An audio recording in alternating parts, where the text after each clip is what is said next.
Welcome, आप सभी का स्वागत है इस लर्निंग के प्लेटफॉर्म पे। और आज की जो क्लास है उसके अंदर हम सीखने वाले हैं यूज ऑफ बी।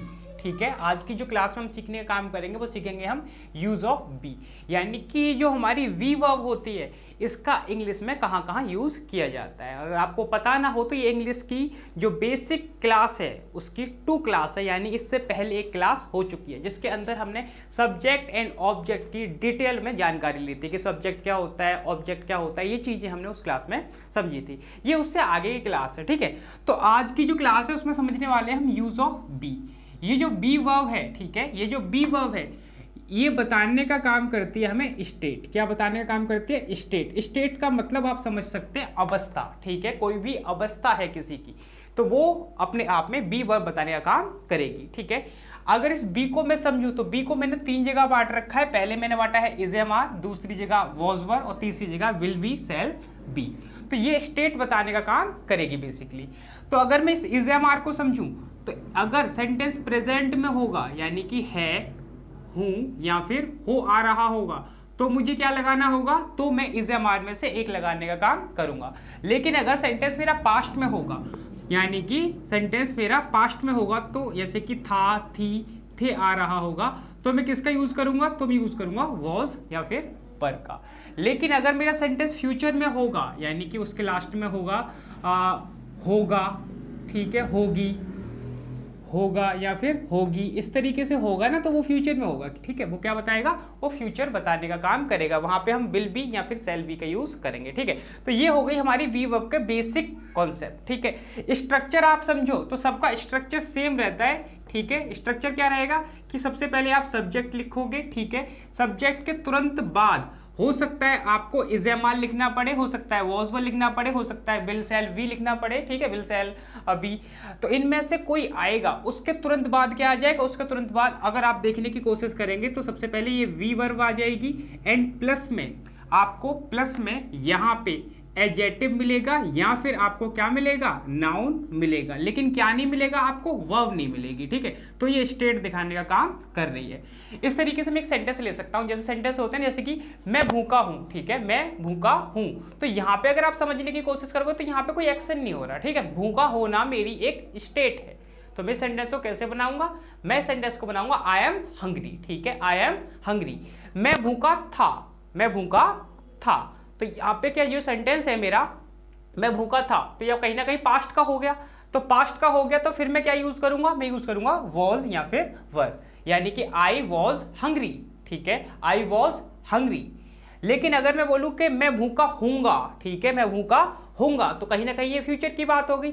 अगर ये फ्यूचर की बात होगी तो क्या बोलूंगा मैं? आई शैल बी हंग्री। ठीक है, आई शैल बी हंग्री। आपको पता है आई और बी के साथ हम किसका यूज करते हैं? शैल का यूज करते हैं जनरली। ठीक है, तो आई और बी के साथ हम किसका यूज करते हैं? शैल का यूज करते हैं। बाकी के जो हमारे बचते हैं अदर्स के साथ हम विल का यूज करते हैं। ठीक है, कुछ एक सेंटेंस यहाँ पे लेने का काम करता हूँ मैं। ठीक पाएगा। ठीक है, मैंने यहाँ पे कुछ एक सेंटेंस लिखे हैं, अब उनको हम ट्रांसलेट करने की कोशिश करेंगे। ठीक, जो मेरा पहला सेंटेंस है वो है वह वहां है, वह वहां है। तो आप ध्यान से समझेंगे यहाँ पे है हूँ यानी कि बात मेरी कहीं ना कहीं प्रेजेंट की हो गई।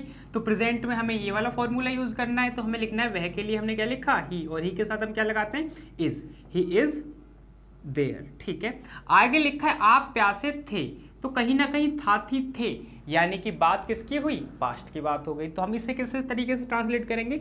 मैंने आपके लिए यू लिखा, यू हमारा प्लूरल होता है तो हमने क्या लिखा? बर। प्यासे को हम क्या बोलते हैं? थ्रिस्टी बोलते हैं, तो यू वर थ्रिस्टी।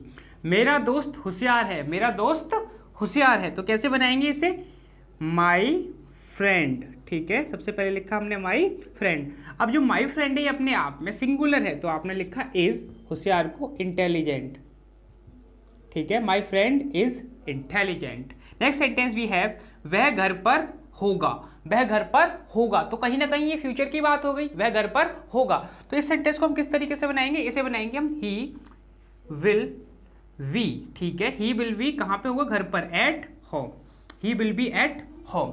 नेक्स्ट सेंटेंस भी है क्या आप अमीर हो, क्या आप अमीर हो, तो कहीं ना कहीं ये जो सेंटेंस है मेरा ये इंटरोगेटिव है। इंटरोगेटिव यानी क्वेश्चन वर्ड। ठीक है, क्वेश्चन पूछने का काम कर रहे हैं। तो हम क्या करते हैं जब भी हम इंटरोगेटिव सेंटेंस बनाते हैं तो सबसे पहले हम क्या करते हैं? हेल्पिंग वर्ब को आगे कर देते हैं। ठीक है, हेल्पिंग वर्ब को आगे करके उसके बाद सब्जेक्ट लिखते हैं। तो उल्टा करना पड़ेगा हमें इसमें भी। तो यहाँ पे प्रेजेंट है तो यू के हिसाब से हम आर लगाते हैं, तो हमने आर लिखा पहले, उसके बाद यू, अमीर को बोलते हैं हम रिच, आर यू रिच, ठीक है। आगे लिखा है गगन पागल नहीं है, तो कहीं ना कहीं ये निगेटिव का सेंटेंस हो गया, तो निगेटिव में हमें नॉट लगाना होता है, तो सिंपल सा बनेगा, हमने लिखा गगन, उसके बाद इज नॉट, पागल को हम क्या बोलते हैं, मैड बोलते हैं, Gagan is not mad. Next sentence, तुम कौन होते हो, अपने आप में WH फैमिली हो गया सेंटेंस, ठीक है, या फिर क्लोज एंडेड भी बोल सकते हो आप इसे। तो WH फैमिली होगा, कौन को हम क्या बोलते हैं, हम बोलते हैं हु, उसके बाद यू के हिसाब से are you, who are you. Next sentence, Sita भूखी है, सीता भूखी है, प्रेजेंट का है फिर से, तो हमने लिखा सीता इज हंग्री, ठीक है, सीता इज हंग्री। अगर होता सीता भूखी थी तो हम क्या बोलते, सीता वॉज हंग्री, ठीक है। अमर एक अध्यापक है, अमर क्या है, एक अध्यापक है, टीचर स्टेट बताने का काम कर रहा है, तो फिर से लिखा हमने यहाँ पे अमर इज अ टीचर, ठीक है, Amar is a teacher. Next sentence भी है, मेरा भाई गरीब था, मेरा भाई गरीब था, तो यहाँ पे क्या है ना, पास्ट की बात हो रही है, गरीब था, तो था थी थे के लिए हमने क्या लगाया, वॉज वर, तो मैंने लिखा यहाँ पे माई ब्रदर, ठीक है, माई ब्रदर वॉज पुअर, ठीक है, माई ब्रदर वॉज पुअर, मेरा जो भाई है वो क्या था, गरीब था, ठीक है। तो इस तरीके से इन सेंटेंसों को आप ट्रांसलेट कर सकते हैं, ठीक है। तो बी वर्ब का जो बेसिक क्या है, बेसिक बताने का काम करती है ये स्टेट, और स्टेट बताने के लिए हमने 3 जगह बांटा बी वर्ब को, कहाँ कहाँ बांटा हमने, पहला बांटने काम किया हमने इज एम आर, यानी कि अगर हमें प्रेजेंट में स्टेट बतानी है तो हम क्या लिखेंगे, इज एम आर लिखते हैं। अगर हमें पास्ट में बतानी होगी स्टेट तो हम क्या लिखते हैं, वॉज या फिर वर। अगर हमें स्टेट बतानी है फ्यूचर में तो विल बी या फिर हम शैल बी लिखेंगे। एंड आपको पता है आई और वी के साथ हम शैल का यूज करते हैं जनरल सेंस में, ठीक है। खैर वो अलग बात है, वो बाद में समझाएंगे आपको, ठीक है। तो फिलहाल के लिए अगर आपको देखना चाहें तो ओवरऑल आपको बी का जो यूज है वो समझ में आ गया होगा, ठीक है। तो इस तरीके से बी के सेंटेंस बनाए जाते हैं, ठीक है। अगली जो क्लास होगी ना उसके अंदर हम सीखने का काम करेंगे यूज ऑफ हैव, यानी कि हैव जो है उसका क्या यूज होता है, कैसे हैव का यूज करके सेंटेंस बनाए जाते हैं, सारी चीजें जो हैं वो हम अगली क्लास में सीखेंगे। तो आज की क्लास यही थी, इसके अंदर हमने वी का यूज सीखा। मैं आशा करता हूं कि आपको सही से समझ में आया होगा, ठीक है। मैं मिलता हूं किसी और लेसन में, तब तक के लिए आप अपना ख्याल रखिए and take care, have a great day ahead.